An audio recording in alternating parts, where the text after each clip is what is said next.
सब अपने अपने मोबाइल फोन निकाल के उसकी लाइट ऑन करें जहां तक आवाज जा रही है। सारे मिलके मुजाहिदों जाग उठा है सारा वतन साथियों, मुजाहिदों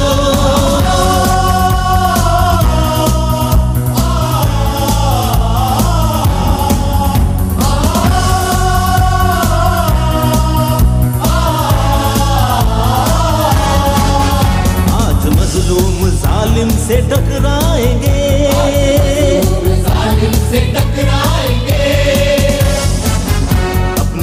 माशाल्लाह हकीकी आजादी की तहरीक भी जारी है और साथ में इमरान खान का पूरा फोकस सैलाब ज़दगान के ऊपर भी है। आपने खैबर पख्तूनख्वा और उसके बाद पंजाब में सैलाब से मुतासरा इलाकों के दौरे किए। कल इमरान खान सिंध जा रहे हैं और साथ ही में इमरान खान ने पाकिस्तान की तारीख की सबसे बड़ी टेलीथॉन की और इंशाल्लाह आइंदा इतवार को एक और ग्रैंड टेलीथॉन करने जा रहे हैं। मैं आरफाना कलाम के लिए दावत दूंगा नजम शराज को और उसके बाद आप सबको है इंतजार कप्तान के खिताब का। ठीक 5 मिनट के बाद इमरान खान खिताब करेंगे। नजम शराज। अस्सलाम वालेकुम। फैसलाबाद तैयार हैं? तो ये कलाम हमारे कप्तान के दिल की आवाज है और हम सबके दिल की आवाज है। सब मिलके पूरा फैसलाबाद, पूरा स्टेडियम अल्लाहू करेंगे, साथ हाथ में दिलाएंगे दोस्तों के, हमारी बहनों के भी, एक जान होकर, एक दिल होकर। कप्तान ने एक कौम बना दिया। अल्लाहू अल्लाहू अल्लाहू अल्लाहू अल्लाहू अल्लाहू अल्लाहू अल्लाहू अल्लाहू अल्लाहू अल्लाहू अल्लाहू।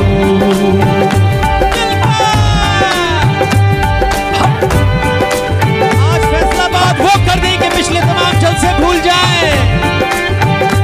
अल्लाहू अल्लाहू अल्लाहू अल्लाहू अल्लाहू अल्लाहू अल्लाहू अल्लाहू अल्लाहू अल्लाहू अल्लाहू अल्लाहू। ये ज़मीं जब न थी, ये जहां जब न था, ये ज़मीं जब न थी, ये जहां जब न था, ये ज़मीं जब न थी, ये जहां जब न था, ये ज़मीं जब न थी, ये जहां जब न था। चांद सूरज न थे, आसमां जब न था, चांद सूरज न थे, आसमां जब न था। राज़े हक भी किसी पर आया जब न था, राज़े हक भी किसी पर आया जब न था, जब न था कुछ यहाँ, जब न था कुछ यहाँ था, मगर तू ही तू। अल्लाहू अल्लाहू अल्लाहू अल्लाहू अल्लाहू अल्लाहू अल्लाहू अल्लाहू अल्लाहू अल्लाहू अल्लाहू। पहुँचे मेराज पर अर्श तक मुस्तफा, पहुँचे मेराज पर अर्श तक मुस्तफा, पहुँचे मेराज पर अर्श तक मुस्तफा, पहुँचे मेराज पर अर्श तक मुस्तफा। जब ना माबूद बंदे में पर्दा रहा, जब ना माबूद बंदे में पर्दा रहा, जब मलाइक ने हजरत से झुक कर कहा, जब मलाइक ने हजरत से झुक कर कहा, सारी मखलूक में, सारी मखलूक में खुद नुमा तू ही तू।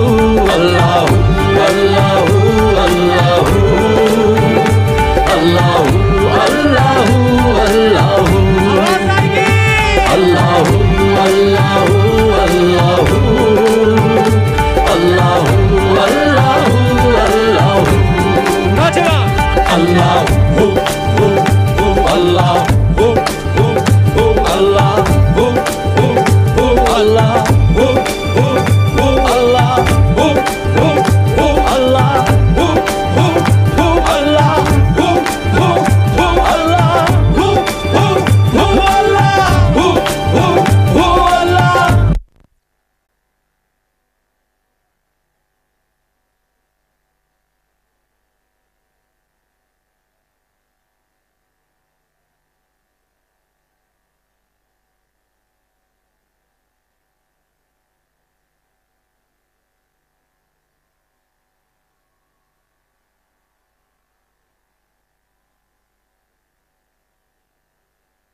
पीछे पीछे करवाओ ग्रीन वाली अभी लाइव दिखाएंगे फिर बताऊंगा इनसे कभी बैठ दो जब लाइव होगा ना फिर आ जाएगा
ये बच्चे झंडा मुझे दे दे मुझे दे दे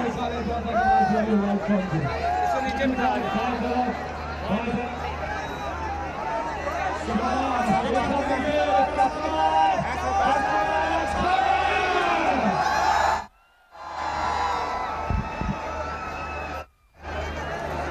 वो ऊपर सीढ़ियों में भी लाइट्स ऑन कर दे अपने अपने फोन की।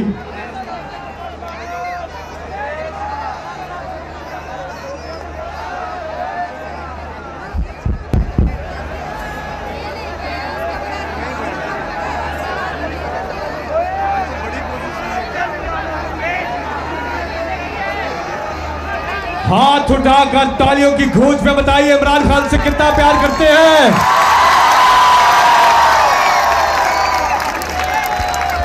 दाएं तरफ आराम से आए, आप आराम से आए।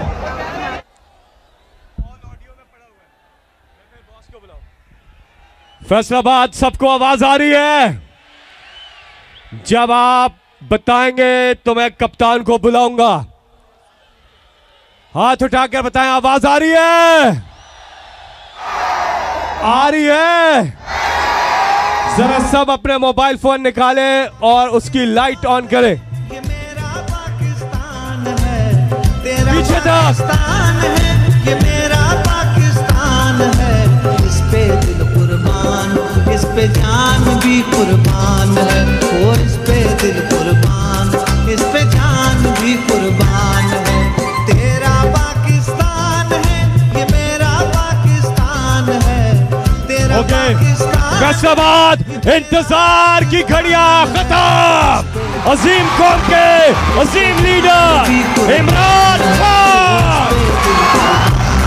इस पे जान भी कुर्बान है।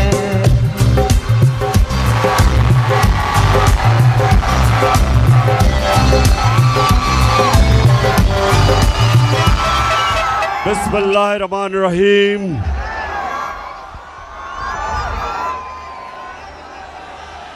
फैसलाबाद माशाल्लाह, सबको आज मैं खुशामदीद कहता हूं, अपने नौजवानों को। यहां मेरी बहनें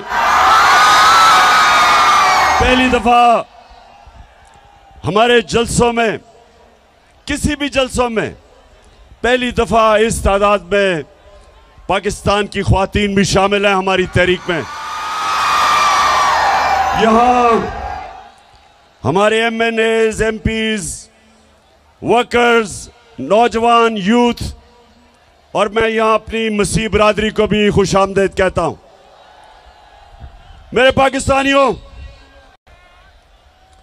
मैं जब 2018 में इलेक्शन कैंपेन में जब मैं यहां आया फैसलाबाद, तो यहां बेरोजगारी थी, यहां टेक्सटाइल इंडस्ट्री बंद हो रही थी, हाउसिंग सोसाइटीज बनाई जा रही थी, टेक्सटाइल इंडस्ट्रीज बंद करके बेरोजगारी थी। और मैं अल्लाह का शुक्र अदा करता हूं कि हमारे 3.5 साल में यहां टेक्सटाइल इंडस्ट्री भी उठी, यहां रोजगार भी मिला, इर्द गिर्द किसानों के, पहली दफा किसानों के पास इतना पैसा आया, उनकी फसलों के ऊपर उनको पैसा मिला। गन्ना जो किसान उगाता था और जो शुगर माफिया उसको पैसे नहीं देता था, हमने उनको पैसा दिलवाया, हमने टाइम पे कीमत दिलवाई। और जब पैसा गया देहात में, किसान ने अपनी जमीनों पे लगाया, और पिछले 2 साल हमारे सबसे ज्यादा 4 बड़ी बड़ी फसलों की पैदावार हुई और कीमत भी मिली। आज जब मैं फैसलाबाद,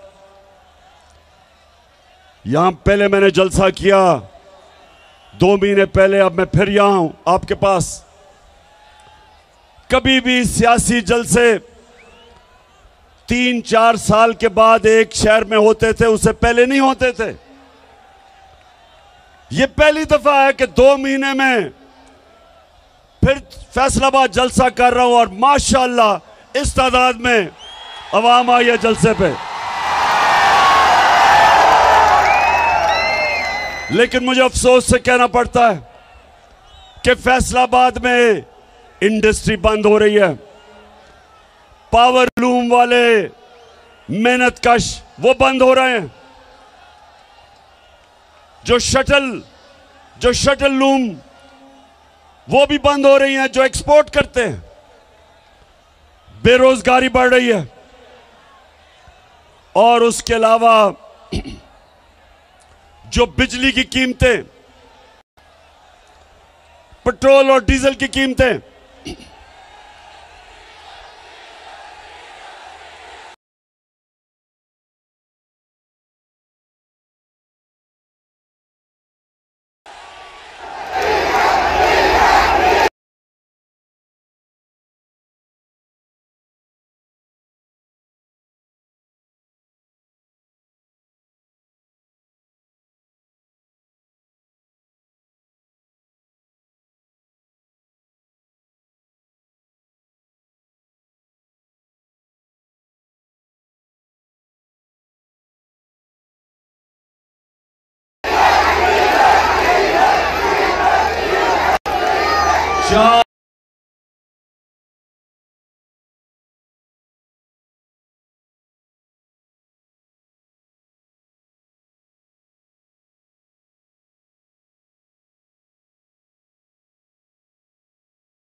चार महीने के अंदर ये जो इंपोर्टेड हुकूमत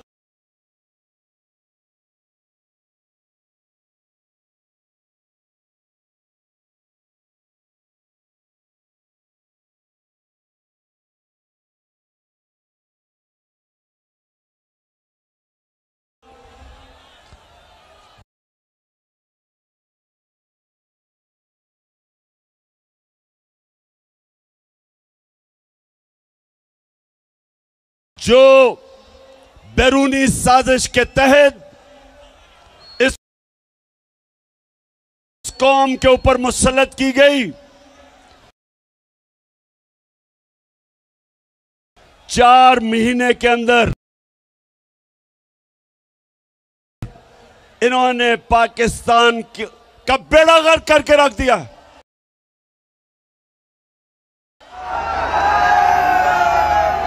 चाहे सनत देखो, चाहे किसानों से पूछो, चाहे अवाम से पूछो, चाहे मजदूरों से पूछो, सारों के हालात बुरे हैं।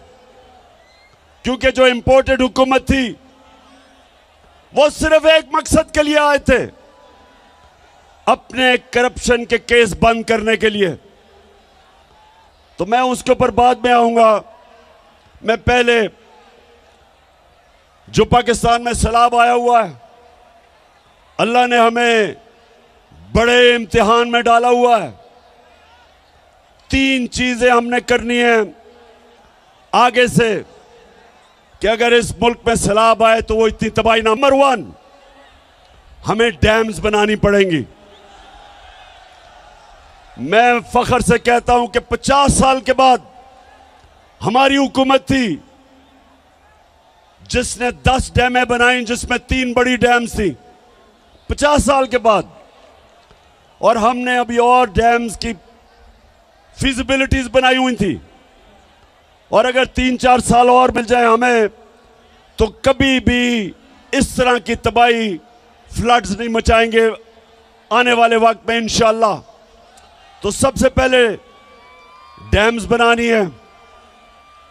नंबर 2, ये जो मौसम की तब्दीली है, इसके लिए जो हमने 10 अरब दरख्त लगाने का हमारा जो प्रोग्राम है, वो एक ही तरीका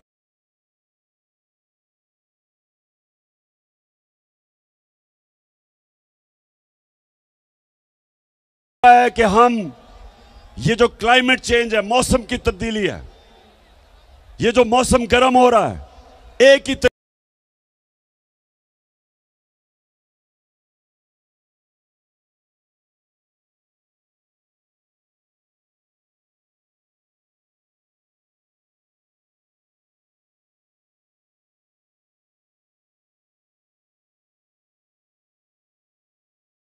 है इसकी गर्मी कम करने का कि सारी कौम मिलकर आने वाली हमारी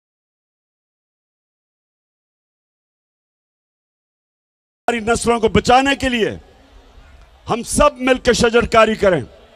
और इंशाअल्लाह वो हमारा दूसरा प्लान है। बेच के खाने वाले खुद हजम हो जाएंगे, ओ खुद हजम हो जाएंगे। और पुश्तों से जो गद्दी बैठे सब भीड़ में मिल जाएंगे। अभी मैं आपको फैसलाबाद अभी बड़ी अच्छी अच्छी वीडियोस भी दिखाने लगा हूं।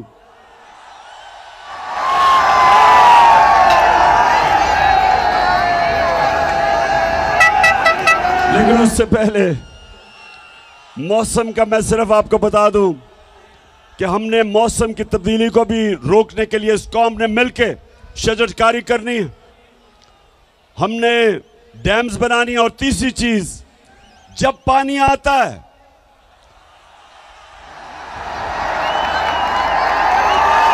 बारिश आता है तो जब पानी आता है तो उसको निकालने के लिए ड्रेनेज सिस्टम चाहिए ताकि वो तबाही ना मचाए। अगर पानी के रास्ते में अगर आप पानी को निकलने नहीं देंगे तो वह फिर तबाही मचाएगा। तो इसलिए ये भी अभी हमने ड्रेनेज सिस्टम ठीक करना है। जिस तरह दराए सिंध के साथ राइट बैंक और लेफ्ट बैंक कैनाल है जो बंद हैं, जिनको कब्जे हो गए हैं। कई कराची की तबाही है क्योंकि नालों के ऊपर लोगों ने कब्जे कर लिए हैं। तो इंशाल्लाह ये तीसरी चीज। और चौथी, इंशाल्लाह अगले इतवार को मैं फिर से टेलीथॉन करूंगा और खास तौर पे बैरून मुल्क पाकिस्तानियों से इंशाल्लाह अरबों रुपया आपको इकट्ठा करूंगा सैलाब के मुतासरीन के लिए। अच्छा, अब फैसलाबाद थोड़ी सी जरा संजीदा बातें देखें। फैसलाबाद वो शहर है, इंडस्ट्रियल सिटी है, पाकिस्तान का मैनचेस्टर है।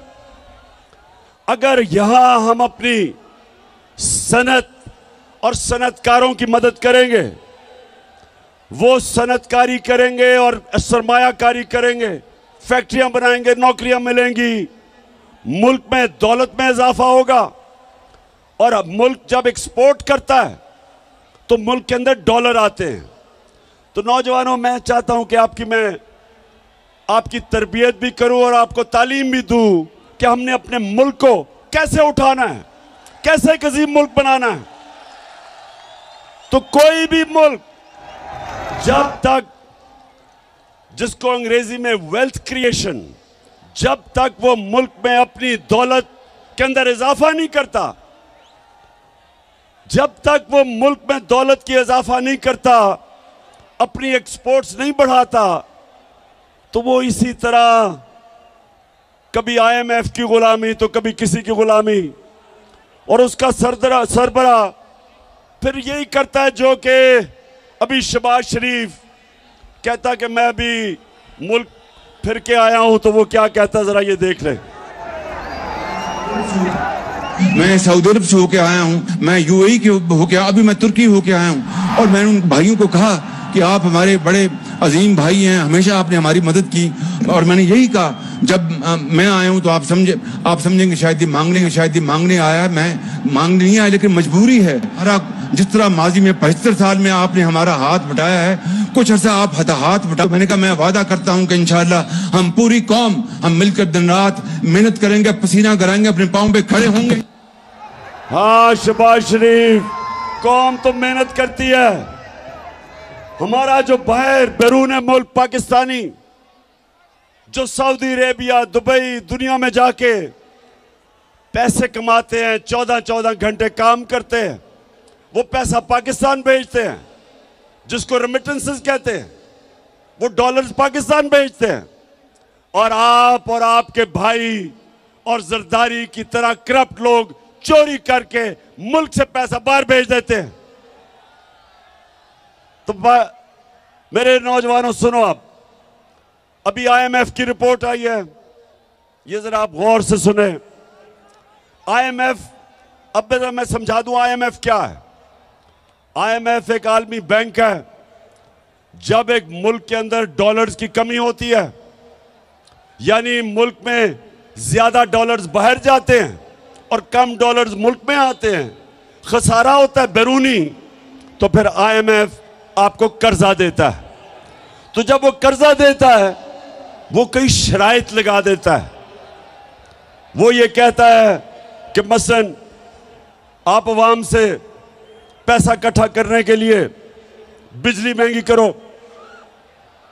आप पेट्रोल और डीजल की कीमत बढ़ाओ।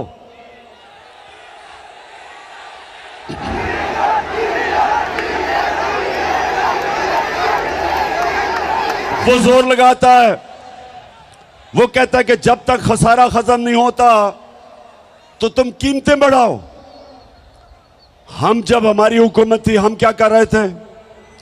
हम कहते थे IMF को कि देखो, हम अपनी दौलत में इजाफा करेंगे, हम अपनी इंडस्ट्री को इंसेंटिव देंगे कि ताकि इंडस्ट्री ज्यादा पैदावार पड़े, ज्यादा इंडस्ट्रीज लगे। हम अपने किसान को उसकी मदद करेंगे ताकि वो ज्यादा पैदावार, उसकी फसलें ज्यादा पैदावार करे।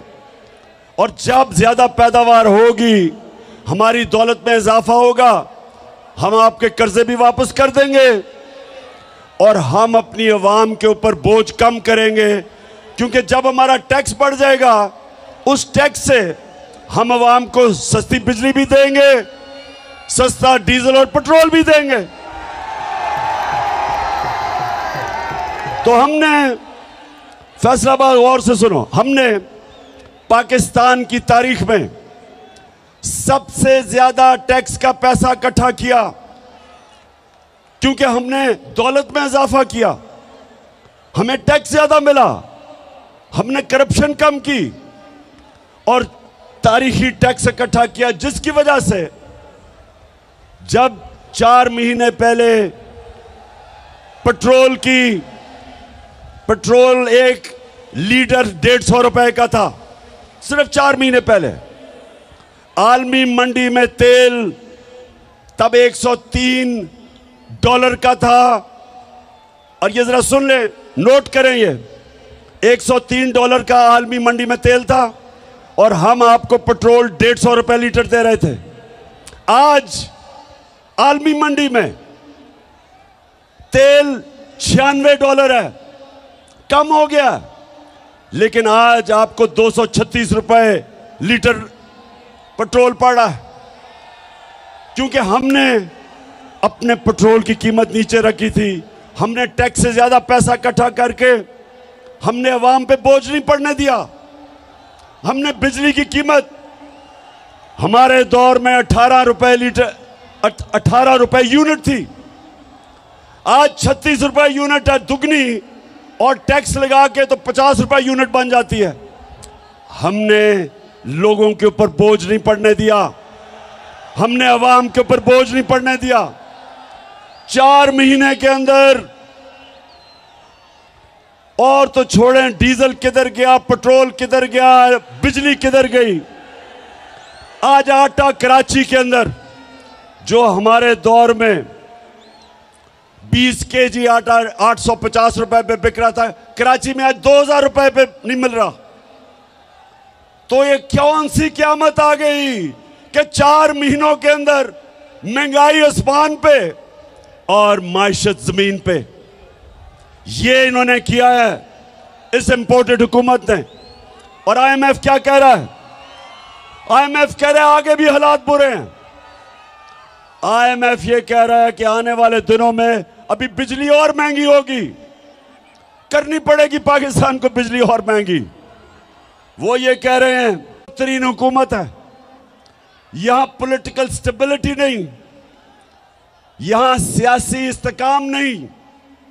इसका मतलब कि सरमायाकारी नहीं होगी, इसका मतलब दौलत में इजाफा नहीं होगा, इसका मतलब हमारी मैशत सुकड़ती जाएगी, इसका मतलब बेरोजगारी बढ़ेगी, इसका मतलब फैक्ट्रियां बंद होगी, इसका मतलब कीमतें ऊपर जाएंगी, कीमतें ऊपर जाएंगी और बेरोजगारी बढ़ेगी। ये IMF ने रिपोर्ट दी है। तो मैं आज सवाल पूछता हूं कि सब जिन्होंने साजिश करके इन चोरों को हमारे ऊपर मुसल्लत किया था, आज कौम को जवाब दें कि तुमने किया क्या? गद्दारी की है कौम से।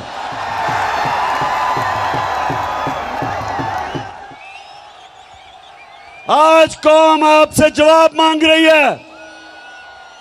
सब जो मुलव्विस थे इसमें, इन चोरों को हमारे ऊपर मुसल्लत किया, और उन चोरों ने सिर्फ एक काम किया, आते साथ ही 1100 अरब रुपए की अपनी चोरी आते साथ ही इन्होंने माफ करवाई।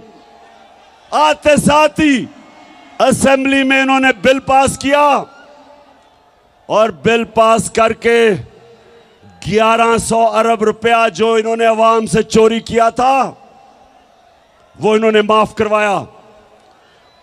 नौजवानों, फिर से मैं आपको बता दूं, करप्शन और चोरी में क्या फर्क है?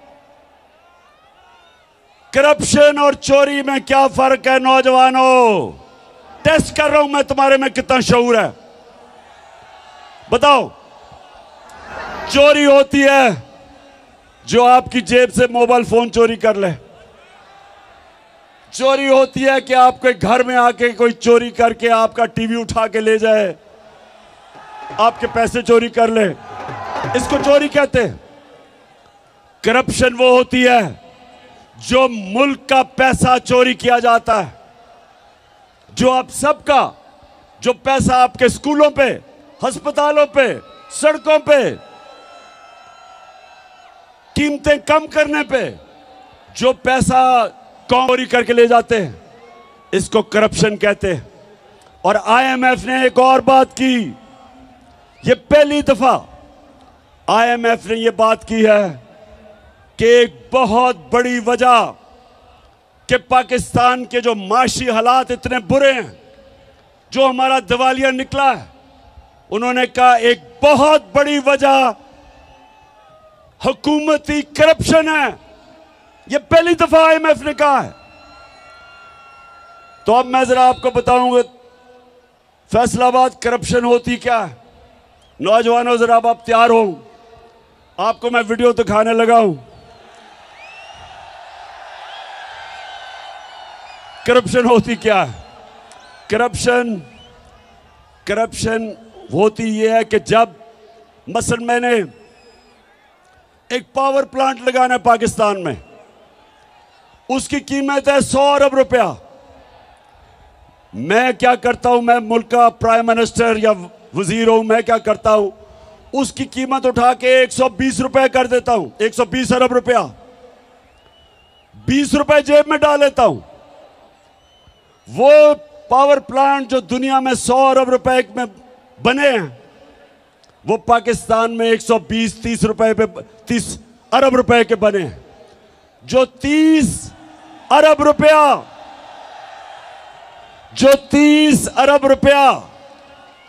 जो ऊपर जो कीमत बढ़ा के करते हैं, वो अवाम को कीमत अदा करनी पड़ती है महंगी बिजली से।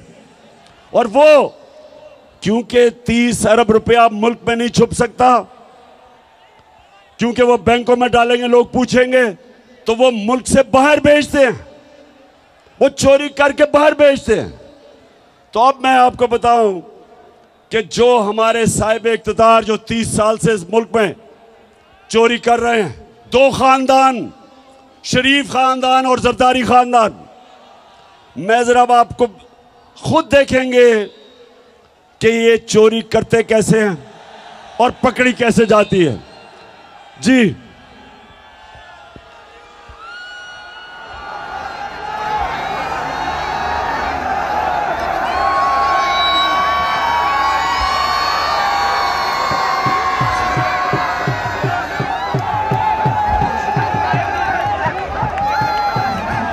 इतनी है कि आप कोई प्रॉपर्टी आप ले सकते हैं। कि आपने मे फेयर के अंदर जो आपकी 4 अपार्टमेंट्स हैं, उनकी 1 अरब से ज्यादा, 1 अरब रुपए से ज्यादा उनकी कीमत है।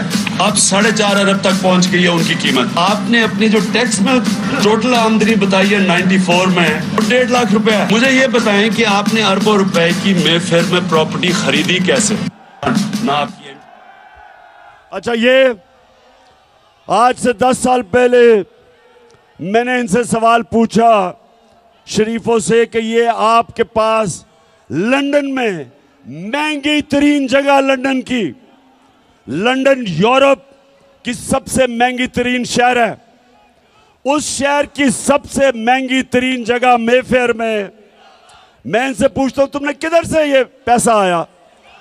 तो ये जरा अब मरियम बीबी का सुने। मुझे लगा कि आप लोगों को बेवकूफ नहीं बना सकते। मेरी सेंट्रल लंदन में प्रॉपर्टीज तो दूर की बात है, मेरी पाकिस्तान में भी कोई प्रॉपर्टी नहीं है। मैं अपने वालिद के साथ है और मुझे समझ नहीं आई कि मेरी और मेरी वालदा की और बहन भाइयों की प्रॉपर्टीज ये कहाँ से निकाल के ले आए हैं। मेरे नाम पाकिस्तान में कोई प्रॉपर्टी नहीं है, ये तो इंग्लैंड की बात है। सुन लिया, सुन लिया। ये मरियम को नहीं पता था कि एक हदीस है कि शैतान आपके गुनाह दुनिया में नशर कर देता है, कि आप जितना मर्जी गुनाह छुपाना चाहें, शैतान दुनिया में नशर कर देता है। तो उनको नहीं पता था आज से 9 साल पहले एक इंटरनेशनल इंकशाफ हो जाएगा। सुन लिया, उनकी मेफेयर की अरबों रुपए की, मरियम को नहीं पता था इंकशाफ होगा कि ये इनकी है। ये कहती है ना मेरी नहीं है। अब ये सुने,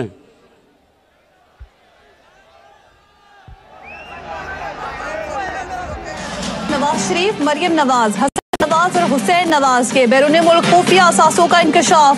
पनामा लीक्स ने बैरून मुल्क खुफिया दौलत का भांडा फोड़ दिया। इंकशाफ हो गया। वो कह रही थी कि मेरी प्रॉपर्टी नहीं। अब ये उनके भाई साहब, जब इंकशाफ हो गया तो 2016 में वो क्या कहते हैं, ये सुने। मैं इस बात को तस्लीम करता हूँ कि अल्हम्दुलिल्लाह पाक लेन के ऊपर जो अपार्टमेंट्स हैं वो अल्हम्दुलिल्लाह हमारे हैं। मैं इस बात को तस्लीम करता हूँ कि उनको ऑफशोर कंपनीज नेस्कॉल लिमिटेड और नीलसन लिमिटेड जो है उनको ओन करती हैं, और मैं आपको ये भी अर्ज करता हूँ उनको होल्ड कर रही है इस वक्त मरियम नवाज शरीफ, मेरी हमशीरा जो है। ठीक है जी, समझ गए? अब समझ गए? ये समझ गए कि करप्शन क्या होती है। यहां से पैसा चोरी किया, हुंडी हवाले से लंदन भिजवाया, उधर क्योंकि नवाज शरीफ अपने नाम पर नहीं लेना चाहता था, कंपनी बनाई, कंपनी की मालिका बनाई मरियम नवाज, और उसके नाम पे 4 महंगे तरीन अरबों रुपए के लंदन में प्रॉपर्टी ले ली। अब ये क्यों कह रहे थे कि हमारी नहीं है? क्योंकि ये बता ही नहीं सकते कि किधर से पैसा आया कि इतनी महंगी प्रॉपर्टीज ले ले। अच्छा, अब जब ये सारा सामने आ गया तो लोगों ने मरियम से पूछा कि ये बताएं कि जनाब आपके पास पैसा किधर से आया। तो आप ये जरा सुने कि मरियम क्या कहती है, सुने जरा। हसन हुसैन के पास आज जो भी है वो उनके वालिद से उनको नहीं आया। वो कहते हैं ना, ये पैसा कहाँ से आ गया कि बच्चे इतनी छोटी छोटी उम्रों में अमीर हो गए और अरबपति हो गए। तो मुनीब वो एक अरबपति दादा के पोते हैं, उस अरबपति दादा के पोते हैं जो 1960s और 70s में पाकिस्तान का अमीर तरीन इंसान था। ये जो एसेट्स हैं, ये जो बिजनेस के लिए पैसा है, ये सारा दादा से डायरेक्टली बच्चों को ट्रांसफर हुआ। सुन लिया? ये सुन लिया? मरियम कहती है कि हमारा तो दादा इतना अमीर आदमी था कि हमारे पास तो ये पैसा दादे ने दे दिया। अच्छा, अब दादे ने दे दिया तो दादे का जो बेटा शहबाज शरीफ था वो ये क्या कहता है? मेरे खानदान को 22 खानदानों में शुमार नहीं होता था। मुझे इसके ऊपर बाइस फख्र है कि मेरे वालिद का ताल्लुक एक गरीब किसान के घराने से था, हिंदुस्तान से। वो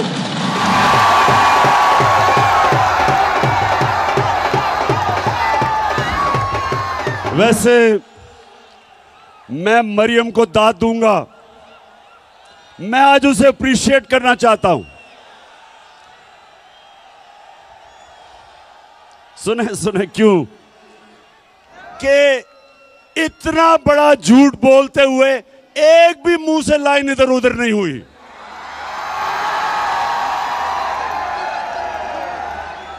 यानी झूठों का बादशाह बना, इतने सीधे मुंह से मेरा तो दादा बड़ा अमीर आदमी था। वो या तो दादा कोई और था या शहबाज शरीफ। वो शहबाज शरीफ कहता है मेरा बाप गरीब आदमी था, वो कहती है मेरा दादा अरबपति था। अब ये मैं आपको क्यों दिखा रहा हूं? ये इसलिए दिखा रहा हूं मेरी कौम आप समझ जाओ कि 30 साल से आपके मुल्क को लूटा जा रहा है।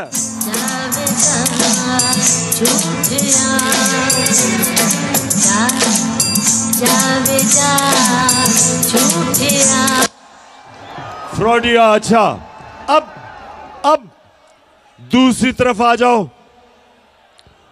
आसिफ जरदारी। अब आसिफ जरदारी मुल्क की सबसे बड़ी बीमारी, हम सब जानते हैं। अब ये सुने, इसने $60 मिलियन जो होता है 13 अरब रुपया, 13 अरब रुपया इसने स्विट्जरलैंड में रखा हुआ था। मुशर्रफ की हुकूमत ने जब पता चला तो मुशर्रफ की हुकूमत ने कानूनी कार्रवाई की और वो जो पैसा था वो कानूनी कार्रवाई के बाद वो पाकिस्तान को आना था। लेकिन जनरल मुशर्रफ ने इस मुल्क के ऊपर इतना बड़ा जुल्म किया, कि इनको दोनों को एनआरओ दे दिया और माफ कर दिया, जबकि जनरल मुशर्रफ का पैसा ही नहीं था माफ करने के लिए। मेरी तरह के लोगों ने शोर मचाया कि कैसे आप माफ कर सकते हैं, पैसा तो कौम का था। तो 13 अरब रुपया इनका माफ हुआ। अब ये जरदारी डर गया, इसने एम्बेसडर को भिजवाया, बर्तानिया से एम्बेसडर को स्विट्जरलैंड भिजवाया, ये तब प्रेसिडेंट था, और इसने वो सारे सबूत खत्म किए। जरा ये देखें, ये स्विट्जरलैंड में ये इंतहाई खुफिया और पुरस्कार ड्रामा जनेवा में उस वक्त मंजर-ए-आम पर आया जब पीर को सुबह 9 बजे वाजिद शमसुल हसन और नैब के सीनियर एहलकार दानिश्वर मलिक जनेवा में पाकिस्तानी हाई कमीशन की सिफारती कार में प्रोसिक्यूटर जनरल के दफ्तर पहुंचे। जराये के मुताबिक प्रोसिक्यूटर जनरल कई घंटों तक पाकिस्तानी हाई कमिश्नर और नैब के एहलकार को ये दस्तावेजात देने से मना करते रहे, क्योंकि इन दस्तावेजात को पाकिस्तानी सिफारत खाने की जानिब से कोई बाज़ाब्ता तौर पर वसूल नहीं कर रहा था।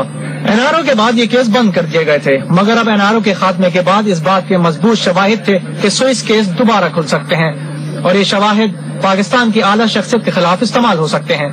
इत्तलाआत के मुताबिक जनेवा में हुकूमत पाकिस्तान के साबिक वकील जैक पी से मुकदमात के असल सबूत वापस मांगे गए, जिस पर वकील ने यह कहकर सबूत वापस करने से इनकार कर दिया कि पाकिस्तान की एक आला शख्सियत इन मुकदमात में मुल्जिम है। तो ये जब ये एनआरओ मिला, बर्तानिया से जरदारी ने एम्बेसडर को भेजा, तब ये सदर था, वो जिनीवा गया, उसने सारे सबूत जो आप देख रहे थे, सारे सबूत उठा के और 13 अरब रुपया जो कौम का चोरी हुआ था वो सारे सबूत खत्म कर दिए। तो ये जो 2 घर हैं, ये जो 30 साल से लूट रहे हैं, इनको दोनों को मुल्क पर मुसल्लत किया गया। और ये जो 2 घर हैं, ये पाकिस्तानियों गौर से सुन लें, ये 20 साल एक दूसरे को चोर कहते रहे। 20 साल जरदारी कहता था नवाज शरीफ चोर है और नवाज शरीफ कहता था जरदारी करप्ट है। 20 साल। और जब तहरीक इंसाफ की सुनामी आई, दोनों इकट्ठे हो गए, दोनों चोर मिल गए, और अब इनको हमारे ऊपर मुसल्लत किया गया। 4 महीने में सारी कौम देखो कि उन्होंने किया क्या हमारे साथ। और मैं अब आपसे जो सबसे संजीदा बात करना चाहता हूं वो ये, अब ये मुल्क को संभाल नहीं सक रहे, मुल्क के हालात बिगड़ते जा रहे हैं।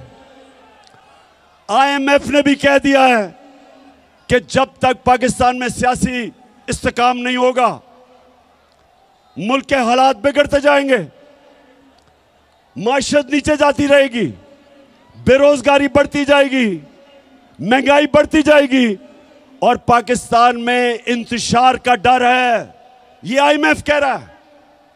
तो सवाल ये होता है कि ये दोनों क्यों इलेक्शंस करवाने से डरते हैं? क्योंकि सिर्फ इलेक्शन की वजह से मुल्क में इस्तेकाम आएगा सियासी। तो ये क्यों डरते हैं इलेक्शन से? ये डरते आपकी वजह से हैं। इनको पता है कि जब इलेक्शन हुआ इनका नाम और निशान मिट जाएगा।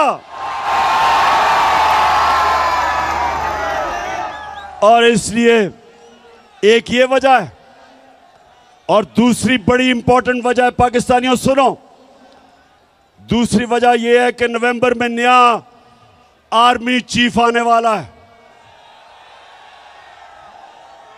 और ये दोनों जरदारी और नवाज शरीफ, इनकी पूरी कोशिश है कि ऐसा आर्मी चीफ आए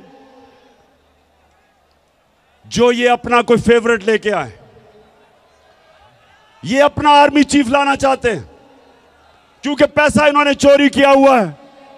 ये डरते हैं कि यहां कोई तकड़ा आर्मी चीफ आ गया, एक मुहिब्बे वतन आर्मी चीफ आ गया तो वो पूछेगा इनसे। तो इस डर से ये बैठे हुए हैं कि ये दोनों मिलकर अपना आर्मी चीफ अपॉइंट करेंगे। अब मैं सारे पाकिस्तानियों से पूछता हूं, फैसलाबाद, गौर से मेरी आप बात सुनो। ये दो जब इनको मुश्किल पड़ती है मुल्क से बाहर भाग जाते हैं। अरबों रुपया इनका मुल्क से बाहर।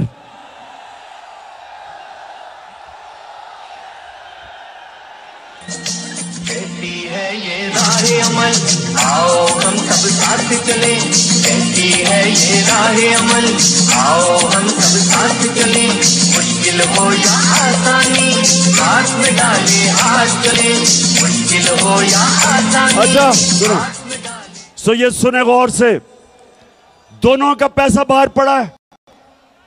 दोनों जब मुश्किल आती है, जरदारी जेल से निकल के मुशर्रफ के दौर बाहर भाग गया, नवाज शरीफ जेल से निकल के मुल्क से बाहर भाग गया, एनआरओ लेके दोनों वापस आ गए। फिर थोड़ी मुश्किल पड़ी, जब जरदारी ने कहा मैं ईंट से ईंट बचा दूंगा, डर के फिर बाहर भाग गया। नवाज शरीफ वो जो झूठ बोल के यहां से गया, वो फिर बाहर भाग गया। बच्चे इनके बाहर। इसके नवाज शरीफ के दो बेटे कहते हैं कि हम पाकिस्तान के शहरी नहीं, वो बाहर बैठे हैं। जरदारी कानी को उसने भेजा एडमिरल मलन को कि मुझे पाकिस्तानी फौज से प्रोटेक्शन चाहिए। ये सुने जरा, उधर नवाज शरीफ डॉन लीग्स में हिंदुस्तान को कहता है कि हम गवर्नमेंट तो चाहती है लेकिन फौज दहशतगर्दी नहीं रोक रही। ये डॉन लीग्स में कहता है। बरका दत्त को मिलता है, बरका दत्त लिखती है सार्क कॉन्फ्रेंस काठमांडू में, ये छुप के नरेंद्र मोदी से मिलता है अपनी फौज से डर के। अब ये दो लोग, पैसा इनका बाहर पड़ा, जो वहां की ताकतें जो इनको लेके आई, जिधर इनका पैसा पड़ा, ये उनके गुलाम हैं। तो मेरा सवाल ये है कि क्या आर्मी चीफ उनसे एनओसी लेके बनाएंगे? ये मैं सारी कौम के सामने समझता हूं कि ये सिक्योरिटी रिस्क है। ये दो वो लोग हैं जो मुल्क के गद्दार हैं।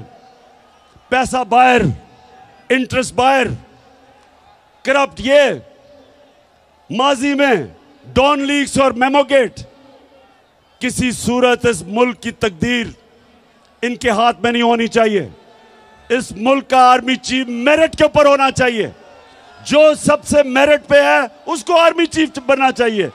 किसी की पसंदीदा आर्मी चीफ नहीं होना चाहिए, किसी का फेवरेट नहीं होना चाहिए। तो फैसलाबाद, अब मुझे पता है हिंदुस्तान का मैच शुरू होने लगा और पाकिस्तान का।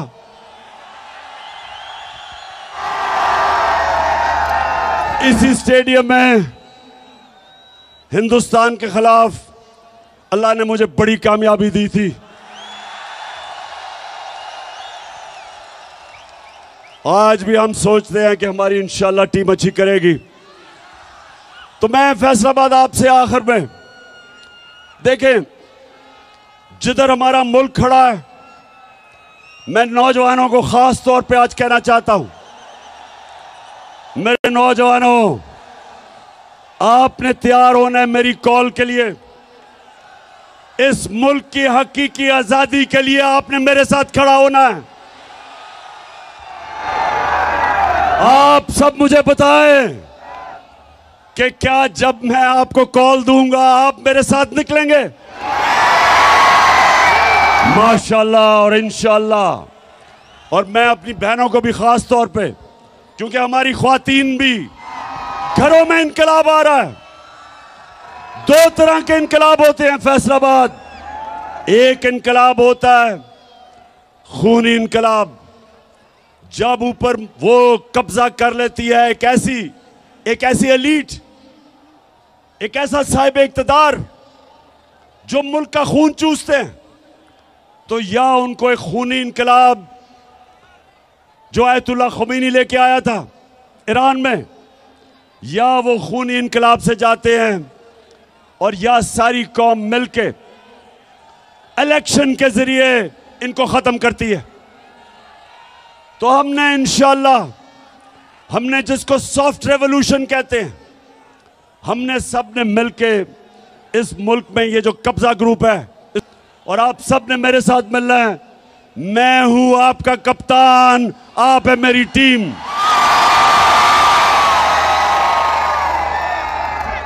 और फैसलाबाद इलेक्शन भी आ रहा है, यहां एक इलेक्शन भी है, आपको पता है लोटों का। इस फैसलाबाद में भी 1-2 लोटे निकले हैं।